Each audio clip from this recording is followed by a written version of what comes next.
അങ്ങനെ 72 ദിവസത്തിന് ശേഷം നമ്മുടെ അർജുൻ്റെ ലോറിയും അതുപോലെ തന്നെ അർജുൻ്റെ മൃതദേഹവും കണ്ടെത്തിയിരിക്കുകയാണ്.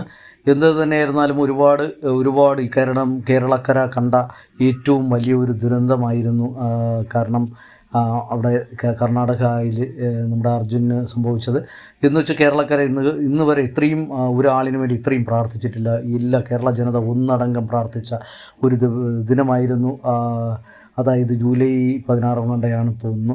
അത് അന്ന് മുതൽ ഇന്ന് വരെ തിരച്ചിലായിരുന്നു. ഇന്ന് മൃതദേഹവും അദ്ദേഹത്തിൻ്റെ ലോറിയും കണ്ടെത്തിയിരിക്കുകയാണ്. അദ്ദേഹത്തിൻ്റെ കുടുംബാംഗങ്ങൾ കാരണം എങ്ങനെ സഹിക്കുമെന്ന് അറിയത്തില്ല. അത്രയ്ക്ക് കാരണം ഒരു അഴിവിയ കാരണം അദ്ദേഹത്തിൻ്റെ ഇത് കാണുമ്പോൾ തന്നെ എടുക്കുമ്പോൾ കാണുമ്പോൾ തന്നെ വളരെ സങ്കടകരമായ ഒരു ഇതാണ് കാണുന്നത്. കാരണം ലോറി പരിപൂർണമായി തകർന്നിരിക്കുകയാണ്. കാരണം പലരും പറഞ്ഞ് അന്ന് ഞാനൊരു വീഡിയോ ഇട്ടിരുന്നു. ലോറി അവർ പറഞ്ഞത് കാരണം കമ്പനിക്കാർ പറയുന്നത് ലോറി അങ്ങനെ ചപ്പില്ല പിടിക്കില്ല. അതാണ് ഞാൻ അന്നേ പറഞ്ഞു. ലോറി എന്ന് പറയുന്ന സാധനം അത് ഫൈബറും കാര്യങ്ങളും മറ്റും ഒക്കെ കൊണ്ട് ഉണ്ടാക്കിയിരിക്കുന്നതാണ്. നമ്മളെ പണ്ടത്തെ കണക്കുള്ള ലോറിയൊന്നുമല്ല ഇന്ന് ഉണ്ടാക്കിയിരിക്കുന്നത്. അത് വെയിറ്റ് കുറയ്ക്കാൻ വേണ്ടി ചെയ്തിരിക്കുന്നത്. അതുകൊണ്ട് എല്ലാം ചപ്പിപ്പറഞ്ഞ് തന്നെ ഇരിക്കുന്നു. എല്ലാം തകിട് പൊടിയായിട്ട് തന്നെ ഇരിക്കുന്നു. അതിൽ നിന്നും ആ ലോറി കണ്ടെടുത്തിരിക്കുകയാണ്. അതിൻ്റെ ഉടമ ഇതാണ് എൻ്റെ ലോറി എന്ന് ഉപയോഗിച്ച് എന്ത് തന്നെയായിരുന്നാലും പ്രാർത്ഥനയുടെ ഒരു സമാധാനം അവർക്ക് ഇതിനൊരു